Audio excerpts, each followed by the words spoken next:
What's up, BC Dynasty? This is your boy, the man, the myth, and the legend, Mr. JB Time. Welcome back to the channel, Dynamites. So,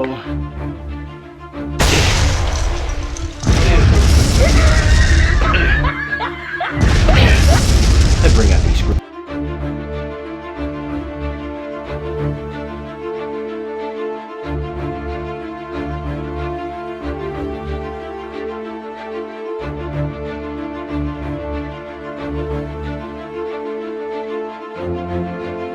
Okay, what's up, fam? Welcome back to the channel.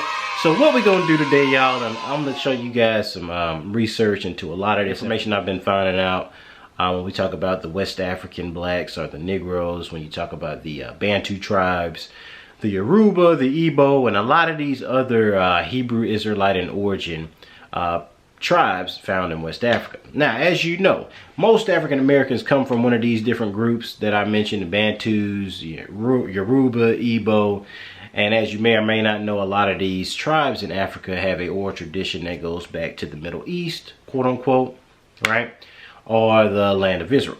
So what I'm gonna do is kind of go into some of my archives and pull out some literature that I kind of acquired over the time and kind of just go through different books and kind of teach this information. Now, if you haven't subscribed, go ahead and like this video up, subscribe, comment, share, all these different things. And if you have some information that you come across or something that you want me to bring light to, just let me know. But what I'm gonna do, okay, without further ado, I'm gonna show you guys some of the stash I got with some of the research that I've acquired. I did my African ancestry. Now, I've also done my 23andMe. 23andMe tells you what part in Africa you come from. African ancestry, on the other hand, can tell you what tribe.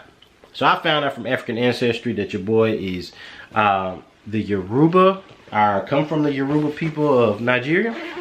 And I'm finna show you that certificate right here. I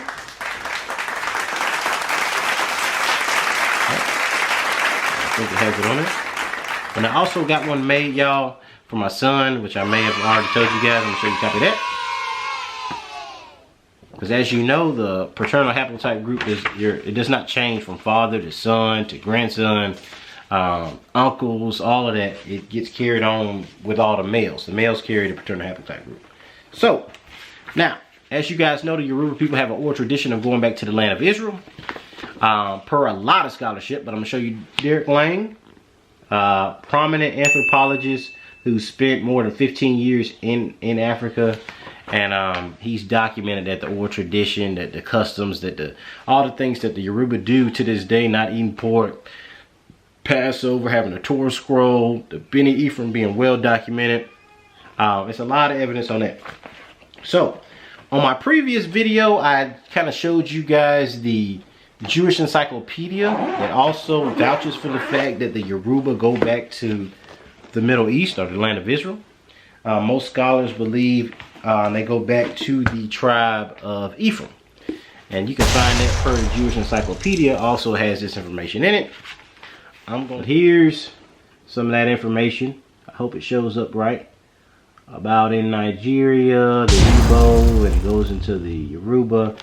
And it goes into, it's about 5 documented tribes from the Beni Gad, Beni Sebulun, Beni Manasseh that are documented to have been living in Nigeria amongst the Igbo and amongst the Yoruba. Also, y'all can check out the Zondervan Bible Compact Dictionary that also vouches for the fact that the Negroes are not Hamitic in origin.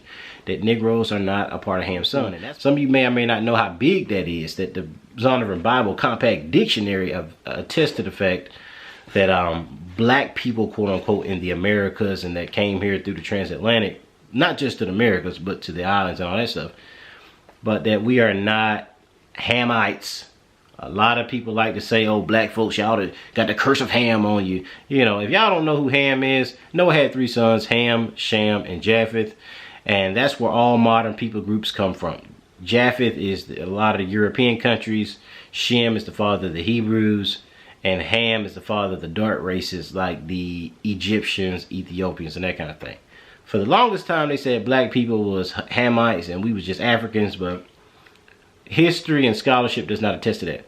History says that we are, you know, Hebrews and that we come from the line of Shem. Now, there's a lot of research, y'all, that goes into the Inquisition, and a lot of our ancestors have been oppressed by Spain and Portugal and sent to areas in West Africa. There's a lot of migrations of black people into the continent of Africa. As you know, Israel is Northeast Africa, really. The political Middle East what? It's just to kind of throw people off.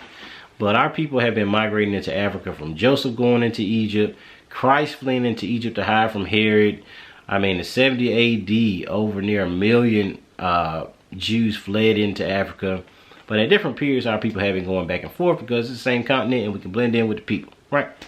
So the Inquisition is a historical event that our people don't know that much about. That a lot of documented black Jews who were oppressed during that time, which proves that a lot of these West African groups and people in Sao Tome and a lot of these Ghanaian people are actually Hebrews, are actually Israelites.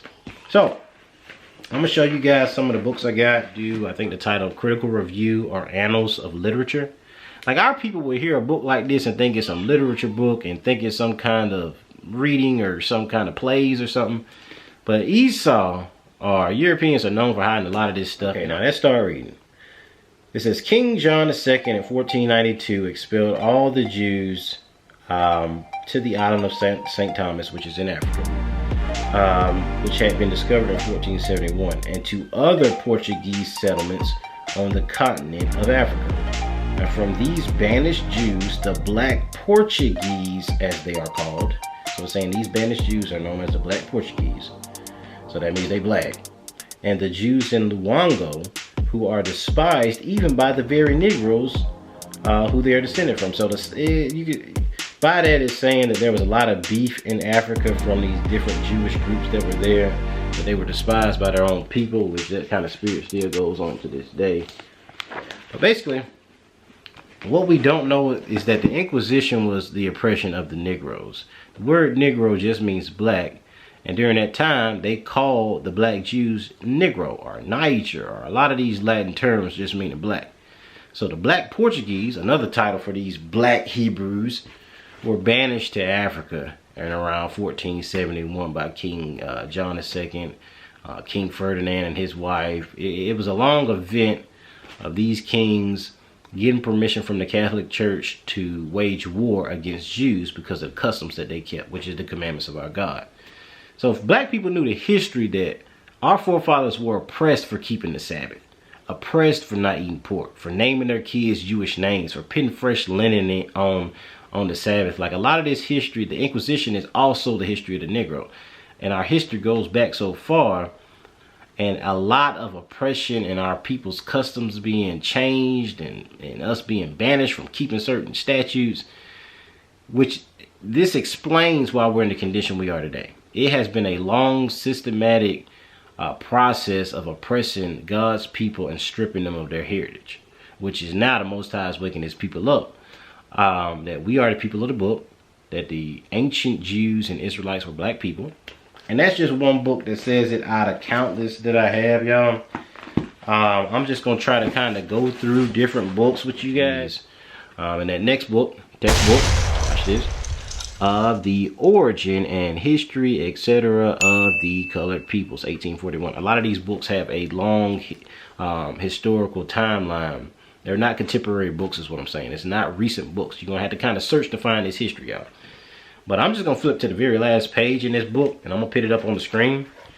It says, the Portuguese who planted themselves on the coast of Africa a few centuries ago have been succeeded by descendants blacker than the Africans.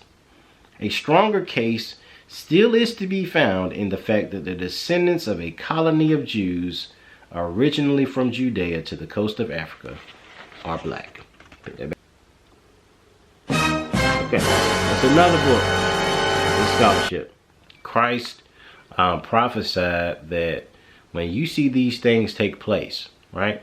When you see the Roman soldiers surround and besiege Jerusalem to flee into the mountains.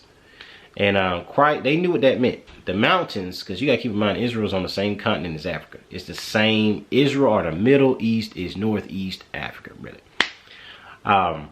So Christ, when he fled from these European Edomites, when Herod chased after him, I'll put that scripture on the screen, Matthew 2:13. In Matthew 2:13, Herod sought to kill Christ, or Matthew 2. Herod sought to kill Christ because Herod was an Edomite put there by the Roman people, right? So this is a big political scheme where they were putting their people in positions of power, right?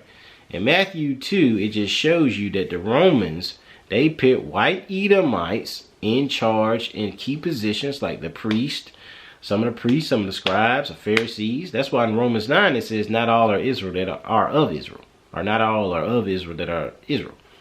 And that's because even back then you had a lot of politics. That's why Christ spoke in parables, because he had white European Edomites like Herod listening. And you had Roman soldiers over there spying out and making sure no kind of rebellion was going on. So it was a deep thing about the Romans putting their people in power. So in Luke 21, when Christ said, when you see these things get to the point where they just surround to destroy Jerusalem, flee to the mountains or flee deeper into Africa.